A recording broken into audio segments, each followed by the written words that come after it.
పిలువబడుతున్నటువంటి మనకి దేవుని అభిషేకం అవసరమా? ఆలోచిద్దాం. దేవుని అభిషేకం మనకు అవసరమా అని అంటే, ప్రియ దేవుని జనగమా, నువ్వు బ్రతకడానికి నీకు అవసరం లేకపోవచ్చు, నీవు జీవించడానికి నీకు అవసరం లేకపోవచ్చు, నీవు తినడానికి పుట్టితే ఆ తినే విషయంలో దేవుని ఆత్మ నీకు ఉపయోగపడకపోవచ్చు. కానీ నీ జీవితంలో కొన్ని అద్భుతాలు దేవుడు నీ ద్వారా జరిపించాలి అని అంటే నీలో ఎవరుండాలట? దేవుని యొక్క అభిషేకము నీలో ఉండాలి.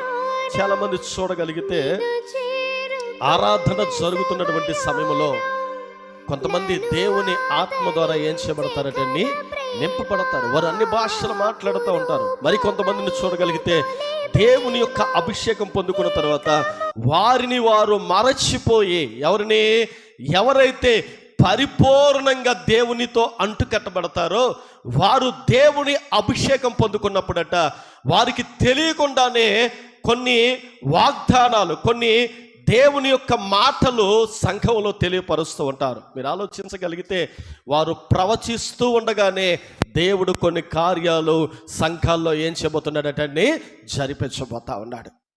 అంటే అలాంటి అభిషేకం క్రైస్తవులుగా పుట్టినటువంటి మనకు అవసరమా ఈ అంత్యకాల దినములలో? అంటే ప్రతి క్రైస్తవుడికి దేవుని అభిషేకం చాలా అవసరం. దేవుని యొక్క అభిషేకం ప్రతి ఒక్క క్రైస్తవుడికి చాలా ప్రాముఖ్యమైనది. ఎందుకనంటే మీరు జ్ఞాపకం చేసుకోగలిగితే, ఇదిగో మీరందరూ కూడా వచ్చి వెళ్ళిపోయేవారిగా ఉంటే మీరు ఎప్పటికీ కూడా అద్భుతాలు చేయలేరు.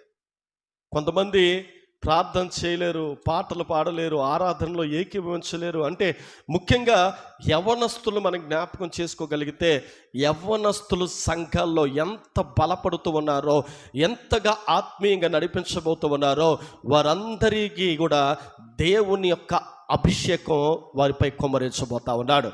అంటే అలాంటి అభిషేకం వారు పొందుకోవాలంటే ప్రియ దేవుని జనగమా, ఆరాధనలో పరిపూర్ణంగా దేవునికి ఏం చేయాలటండి? అప్పగించబడాలి.